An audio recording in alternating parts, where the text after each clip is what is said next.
അസ്സലാമു അലൈക്കും വറഹ്മത്തുള്ളാഹി വബറകാതുഹു. കഴിഞ്ഞ ദിവസം നമ്മൾ മുഅ്മിനീങ്ങളായ ആളുകൾക്ക് മലക്കുകളുടെ ദുആ ഉണ്ടാകുന്ന സന്ദർഭങ്ങളെക്കുറിച്ച് പറയുകയും അതിൽ ഒന്നാമത്തെ സന്ദർഭം കൃത്യമായി നമ്മൾ വിശദീകരിക്കുകയും നിങ്ങളൊക്കെ അത് പഠിക്കുകയും ചെയ്തു. അൽഹംദുലില്ലാഹ്. അള്ളാഹു നമുക്ക് അത് ജീവിതത്തിലേക്ക് പകർത്താനുള്ള തൗഫീഖ് നൽകട്ടെ. ഇന്നത്തേത് മുഅ്മിനീങ്ങൾക്ക് മലക്കുകളുടെ ദുആ ലഭിക്കുന്ന രണ്ടാമത്തെ സന്ദർഭമാണ്. നമ്മൾ കൃത്യമായി പഠിക്കേണ്ടതാണിത്. നമുക്ക് വളരെ നിസ്സാരമായിട്ട് ചെയ്താൽ ലഭിക്കുന്ന വലിയ ഗുണങ്ങളെക്കുറിച്ചാണ് പറയുന്നത്. ഈ ഒരു കാര്യം ചെയ്താൽ മലക്കുകളുടെ ദുആ ലഭിക്കും. അതേപോലെ തന്നെ പ്രഭാതത്തിലാണിത് ചെയ്യുന്നത് എങ്കിൽ വൈകുന്നേരമാകുന്നതിനിടയ്ക്ക് 70,000 മലക്കുകളുടെ കാവൽ അവന് ലഭിക്കും, ദുആ അവന് ലഭിക്കും. വൈകുന്നേരമാണിത് ചെയ്യുന്നതെങ്കിൽ പ്രഭാതമാകുന്നതിനിടയ്ക്ക് അവനിക്ക് 70,000 മലക്കുകളുടെ കാവൽ ലഭിക്കും. മാത്രമല്ല മലക്കുകളുടെ ദുആഉം ലഭിക്കും. കഴിഞ്ഞ ദിവസം നമ്മൾ പറഞ്ഞിരുന്നു, ഒരു മലക്ക് നമുക്ക് വേണ്ടി ദുആ ചെയ്ത് കഴിഞ്ഞാൽ ആ ദുആ മറ്റാര് ദുആ ചെയ്യുന്നതിനേക്കാളും സ്വീകരിക്കപ്പെടാൻ ഏറ്റവും അർഹതയുള്ളതാണ്.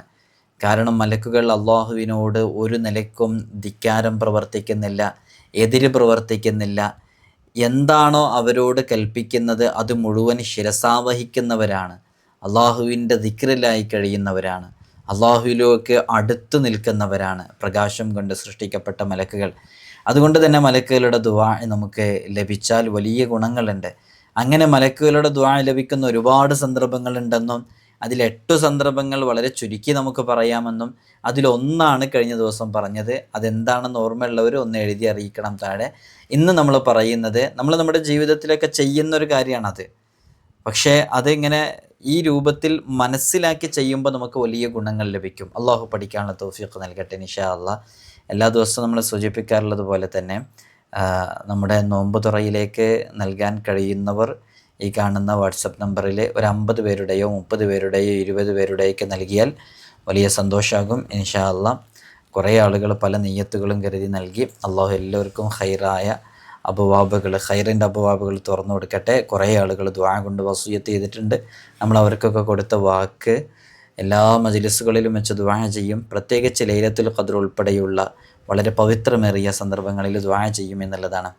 നമുക്ക് വിഷയത്തിലേക്ക് വരാം. മുഅ്മിനീങ്ങളായ ആളുകൾക്ക് മലക്കുകളുടെ ദുആ ലഭിക്കുന്ന സന്ദർഭം നമ്മൾ കൃത്യമായി മനസ്സിലാക്കിയിട്ട് ആ സന്ദർഭങ്ങളൊക്കെ ഉപയോഗപ്പെടുത്തണം എന്നുള്ളതാണ്. അങ്ങനെയുള്ളൊരു സന്ദർഭം കഴിഞ്ഞ ദിവസം പറഞ്ഞു. രണ്ടാമത്തെ സന്ദർഭം എന്ന് പറയുന്നത് രോഗസന്ദർശനം നടത്തുന്ന സന്ദർഭമാണ്. മുത്തുനബി സല്ലല്ലാഹു അലൈഹി വസല്ലം തങ്ങൾ പറഞ്ഞതാണത്. മൻ ആദ മരീലൻ നാദാ മുനാദിം മിനസ്സമാ ത്വിബ്ത. ഹദീസ് ഇങ്ങനെ നീണ്ടുപോകുന്നുണ്ട്. ആരെങ്കിലും ഒരു രോഗിയെ സന്ദർശിക്കാൻ ചെന്നാൽ ആകാശലോകത്ത് നിന്ന് ഒരു മലക്ക് വിളിച്ചു പറയും, നീ ഇപ്പോൾ ചെയ്തത് വളരെ നല്ലൊരു പ്രവൃത്തിയാണ്, നിനക്ക് വേണ്ടി സ്വർഗത്തിൽ അള്ളാഹു ഒരു ഭവനം തയ്യാർ ചെയ്തിരിക്കുന്നു, വീട് നിർമ്മിച്ചു വച്ചിരിക്കുന്നു എന്ന്. രോഗസന്ദർശനത്തിന് ഇസ്ലാമിൽ വലിയ പ്രാധാന്യമുണ്ട്, വലിയ പ്രാധാന്യം നൽകുന്നുണ്ട്. ഒരാൾ രാവിലെ ഒരു രോഗിയെ സന്ദർശിക്കാൻ ചെന്നാൽ വൈകുന്നേരം വരെ അയാൾക്ക് വേണ്ടി 70,000 മലക്കുകൾ ഇസ്തിഗ്ഫാർ ചെയ്യും. വൈകുന്നേരമാണ് രോഗസന്ദർശനം നടത്തുന്നതെങ്കിൽ രാവിലെ വരെ അവർക്ക് ഇസ്തിഗ്ഫാർ ചെയ്യും എന്നും നമുക്ക് ഹദീസുകളിൽ നിന്ന് മനസ്സിലാക്കാൻ പറ്റും. ഇപ്പോൾ 70,000 മലക്കുകൾ നമുക്ക് വേണ്ടി ഇസ്തിഗ്ഫാർ ചെയ്യും എന്ന് പറഞ്ഞാൽ എന്താ? ഒരാൾ തൊട്ടടുത്ത വീട്ടിൽ രോഗശയ്യയിലായി കിടക്കുന്ന രോഗിയെ കാണാൻ വേണ്ടി പോവുകയും ആ രോഗിയുടെ വിഷമങ്ങൾ മനസ്സിലാക്കി സമീപത്തിരുന്ന് ദുആ ചെയ്ത് കൊടുക്കുകയും ചെയ്താൽ, അതൊരു മുഹമ്മദ് എന്ന പേരുള്ള ആളാണ് പോകുന്നതെങ്കിൽ 70,000 മലക്കുകളെയും മുഹമ്മദിന് വേണ്ടിയിട്ട് ദുആ ചെയ്യണം. അള്ളാഹുവെ മുഹമ്മദിന് പുറത്തു കൊടുക്കണേ, മുഹമ്മദിന് പുറത്തു കൊടുക്കണേ, മുഹമ്മദിന് പുറത്തു കൊടുക്കണേ എന്ന് പറഞ്ഞിട്ട്. സുബ്ഹാനല്ലാഹ്. നമുക്ക് കിട്ടാവുന്നതിൽ വെച്ച് ഏറ്റവും വലിയൊരു ഗുണമാണല്ലോ അത്. അള്ളാഹു നമുക്ക് തൗഫീഖ് നൽകട്ടെ. വൈകുന്നേരമാണ് ഇങ്ങനെ രോഗസന്ദർശനം നടത്തുന്നുണ്ടെങ്കിൽ ആ ഒരു പ്രഭാതമാകുന്നവരെ ഈ ഒരു സവിശേഷമായ ഗുണം നമുക്ക് ലഭിക്കണം. പക്ഷെ രോഗസന്ദർശനമൊക്കെ നടത്തുമ്പോൾ നമ്മൾ വളരെയധികം ശ്രദ്ധിക്കണം. നല്ല രൂപത്തിൽ അതിൻ്റെ ചിട്ടയൊക്കെ പാലിച്ചിട്ടാണ് നമ്മൾ രോഗസന്ദർശനം നടത്തേണ്ടത്. നമ്മുടെ സന്ദർശനം കാരണം ആ രോഗിക്ക് എന്തെങ്കിലും ബുദ്ധിമുട്ടുണ്ടാകുകയാണെങ്കിൽ ആ സന്ദർശനം ഒഴിവാക്കണം.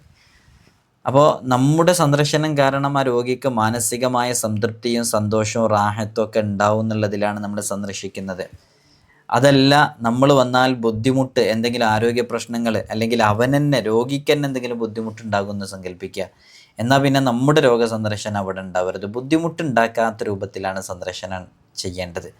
പല രോഗികളെയും നമ്മൾ ഹോസ്പിറ്റലൈസ്ഡ് ആയിട്ടുണ്ടെന്നുണ്ടെങ്കിൽ, ഓപ്പറേഷനൊക്കെ കഴിഞ്ഞവരാണെങ്കിൽ അവർക്ക് ഇൻഫെക്ഷനും അതേപോലെയുള്ള അണുബാധ സംഗതികളൊക്കെ വരും എന്നുള്ള കാരണത്താൽ ചിലപ്പോൾ ഡോക്ടർമാർ നമ്മളോട് പറയും ഇപ്പോൾ കാണാനുള്ള അനുമതിയില്ല, 2-3 ദിവസം കഴിഞ്ഞ് റൂമിലേക്ക് മാറ്റിയിട്ടാണ്, ഇപ്പോൾ ICUയിൽ വെച്ചിട്ടോ അല്ലെങ്കിൽ ഒന്നും കാണാൻ പറ്റില്ല എന്നൊക്കെ പറഞ്ഞാൽ നമ്മളത് പിന്നെ അറ്റാക്ക് ചെയ്തിട്ട് അവിടെ പോയിട്ട് കാണേണ്ട സാഹചര്യം ഉണ്ടാകരുത്.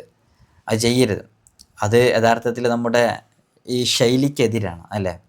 നമ്മൾ പാലിക്കേണ്ട മര്യാദകളിൽപ്പെട്ട കാര്യങ്ങളിൽ പെട്ടതല്ലത്. അതുകൊണ്ട് അത്തരം സന്ദർഭങ്ങളിൽ രോഗസന്ദർശനം ഉണ്ടാകരുത്.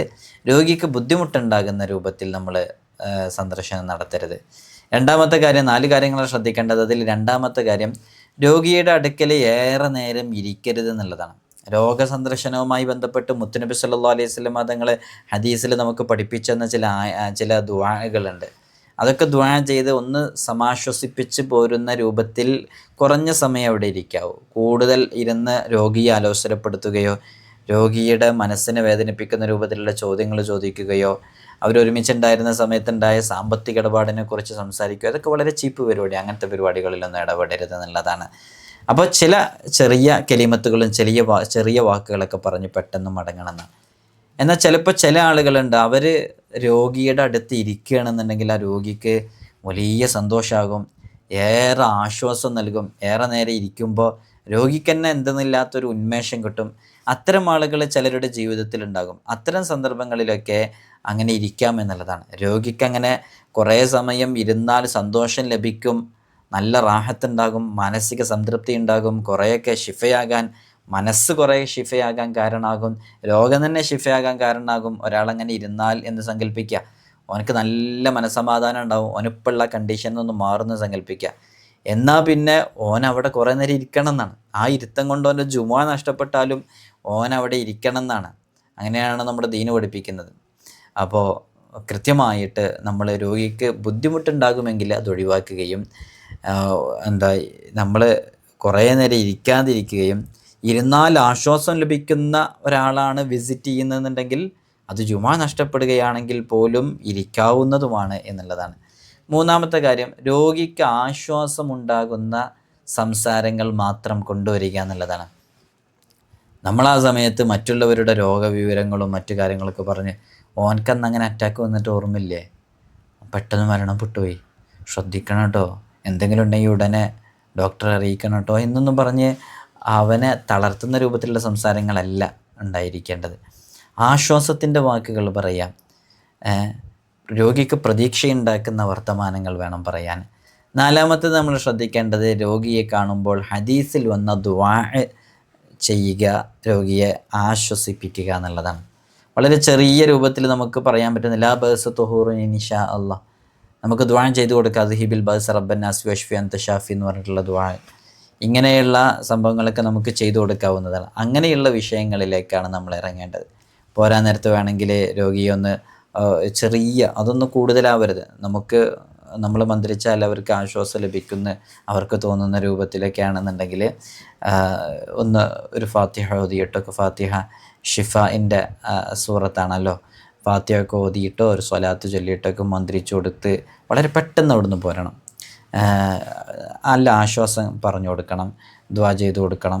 അതേപോലെ തന്നെ ഇതൊന്നും ഒരു പ്രശ്നമുള്ള രോഗമല്ല, അള്ളാഹുവിൻ്റെ ഖള ഉണ്ടെങ്കിൽ, അള്ളാഹുവിൻ്റെ വേണ്ടുകണ്ടെങ്കിൽ ഇതൊക്കെ വളരെ പെട്ടെന്ന് ഷിഫയാകും. എത്ര ആൾക്കാർക്ക് അങ്ങനെ ഷിഫ ആയിട്ടുണ്ട്, പേടിക്കേണ്ടത് എന്നൊക്കെ പറഞ്ഞ് ആശ്വസിപ്പിച്ച് പോരുക എന്നുള്ളതാണ്. അപ്പോൾ നമ്മളിന്ന് പറഞ്ഞത് എന്താണ്, മുഅ്മിനീങ്ങളായ ആളുകൾക്ക് മലക്കുകൾ ദുആ ചെയ്യുന്ന ചില പ്രത്യേക സന്ദർഭങ്ങളുണ്ട്. ആ സന്ദർഭങ്ങൾ ഉപയോഗപ്പെടുത്തി നമ്മൾ ദുആ ചെയ്യണമെന്നും നമ്മൾ ആ സന്ദർഭങ്ങൾ ഉപയോഗപ്പെടുത്തണമെന്നും അത് ഉപയോഗപ്പെടുത്തുന്നതിലൂടെ മലക്കുകളുടെ ദുആ നമുക്ക് ലഭിക്കുമെന്നുള്ളതും, മലക്കുകളുടെ ദുആ നമുക്ക് ലഭിച്ചാൽ പിന്നീട് ഒരു കാര്യത്തിലും വിഷമിക്കേണ്ട, ആ ദുആ കൊണ്ട് നമ്മൾ രക്ഷപ്പെടും എന്നുള്ളതാണ്. അള്ളാഹു തൗഫീഖ് നൽകട്ടെ ജീവിതത്തിലേക്ക് പകർത്താൻ. ഇൻഷാ അല്ലാഹ് നിങ്ങളൊക്കെ ദുആ ചെയ്യണം. വളരെ സവിശേഷമേറിയ സന്ദർഭങ്ങളിലൂടെയും അവസരങ്ങളിലൂടെയൊക്കെയാണ് നമ്മൾ കടന്നു പോയിക്കൊണ്ടിരിക്കുന്നത്. അള്ളാഹു നമുക്ക് വലിയ ബറക്കത്ത് നൽകട്ടെ, വലിയ സന്തോഷം നൽകട്ടെ.